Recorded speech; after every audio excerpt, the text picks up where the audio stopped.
Hello viewers, welcome to our channel digital computer tech. यहाँ पे आपको सीखने के लिए मिलेगा बेसिक से एडवांस कंप्यूटर। यहाँ पे हम आपको बेसिक से एडवांस लेवल तक लेके जाने वाले हैं, लेकिन उसके लिए आपको मेरे चैनल को सब्सक्राइब प्लस लाइक और शेयर करना पड़ेगा। क्या टॉपिक्स होते हैं आपके, व्हाट इज़ कंप्यूटर, टॉपिक को हम कंप्लीट करने वाले हैं और कुछ टॉपिक आपको दिखाएंगे सब। ठीक है, तो चलो वेलकम करते हैं फर्स्ट डे की क्लास को। व्हाट इज़ कंप्यूटर, कंप्यूटर क्या होता है, कंप्यूटर के कितने पार्ट्स होते हैं।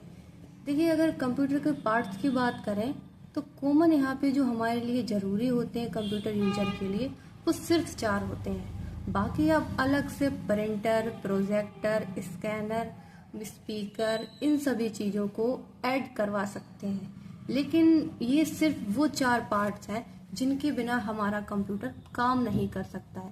और जैसे मॉनिटर, फर्स्ट टाइम में तो हमारा मॉनिटर ही आ जाता है, सीपीयू, कीबोर्ड, माउस। अब ये चारों पार्ट्स क्या होते हैं ये हम देखेंगे आगे आने वाली वीडियो में। हम आपको बताएं तो कंप्यूटर एक ऐसी डिवाइस होती है जो हमारे इलेक्ट्रॉनिक पे डिपेंड करती है, मतलब जिसको चलाने के लिए हमें लाइट की ज़रूरत पड़ती है।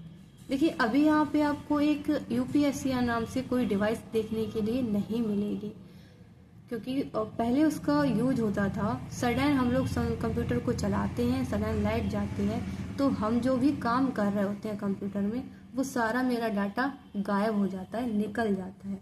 ठीक, तो इस चीज़ को रोकने के लिए हम लोग यूपीएस का काम करते थे, जिसको चलाने के लिए और मतलब जो काम कर रहे हैं वो डिलीट ना हो। कंप्यूटर क्या होता है ये आपको एक्सप्लेन करने वाले हैं सत्यम सर। ठीक है, व्हाट इज कंप्यूटर? कंप्यूटर क्या होता है? Computer is an electronic device that manipulates information और डाटा। ठीक, it has the ability to store, retrieve and process data.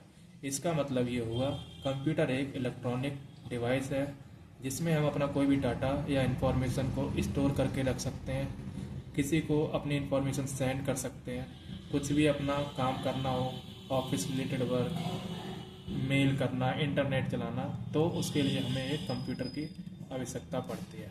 अब देखिए, सर जी ने यहाँ पे जो इलेक्ट्रॉनिक डिवाइस लिया है वो क्यों लिया है, क्योंकि कंप्यूटर को चलाने के लिए हमें लाइट जरूरत पड़ती है, इसलिए इसको हम इलेक्ट्रॉनिक डिवाइस बोलते हैं। आजकल बात करें तो सिर्फ कंप्यूटर ही हमारा इलेक्ट्रॉनिक नहीं है। जितनी भी डिवाइसेस हैं जिनको चलाने के लिए हमें लाइट जरूरत पड़ती है, वो सारी की सारी डिवाइसेस इलेक्ट्रॉनिक है। चलिए आगे हम देखते हैं कंप्यूटर के बेसिक कंपोनेंट्स।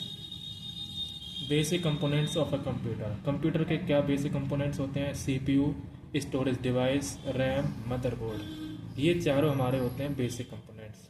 कंपोनेंट्स में हमें पहला जो टॉपिक है वो दे दिया गया है सीपीयू, यानी कि central processing unit, the brain of the computer.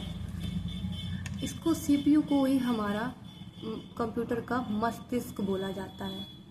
ये हमारा जो सीपीयू है, क्योंकि देखिए हम यहाँ पे कंप्यूटर में जो भी प्रोसेसिंग करते हैं, जो भी डाटा एंटर करते हैं, जो भी डाटा कंप्यूटर से लेते हैं, वो सारी हमारी प्रोसेसेस कहाँ होती है? सिर्फ और सिर्फ सीपीयू में, सेंट्रल प्रोसेसिंग यूनिट में। सीपीयू के बाद क्या आता है? Storage device. स्टोरेज डिवाइस का मतलब है कुछ भी हम कंप्यूटर में काम करते हैं, कुछ भी हमारा जो डाटा होता है वो हमारा यहाँ पर स्टोर होता है। स्टोर किसके फॉर्म में होता है? हार्ड ड्राइव और एसएसडी भी होती हैं। इनका क्या यूज है? इनका लॉन्ग टर्म डाटा को स्टोर करना, मेंटेन करना। विदाउट एसएसडी हम कंप्यूटर में कोई भी डाटा स्टोर नहीं कर सकते हैं। रैम, रैम की फुल फॉर्म की बात करें तो रैंडम एक्सेस मेमोरी। देखिए, रैम का काम क्या होता है? जब भी हम कोई डाटा कंप्यूटर में या फिर फोन में रन करवाते हैं तो वो सीधा हमारा रोम से कहाँ आता है? रैम में आता है। इसीलिए इसको बोला जाता है temporary storage for data and instructions. Board क्या होता है? ये हमारा एक सर्किट बोर्ड होता है। विदाउट सर्किट बोर्ड कंप्यूटर में कुछ भी वर्क नहीं कर सकते हैं। ठीक, इसमें कुछ पार्ट्स असेंबल होते हैं, लाइक रैम असेंबल हो गई, हमारी हार्ड डिस्क असेंबल हो गई, सीडी ड्राइव असेंबल हो गई। ठीक है, सर्किट बोर्ड हमारा बिल्कुल प्रॉपर वर्क करना चाहिए, इसके लिए हमें असेंबल करने पड़ेंगे सारे पार्ट्स। एसएसडी हो गया, रैम हो गया, हार्ड डिस्क हो गई, सीडी ड्राइव हो गई।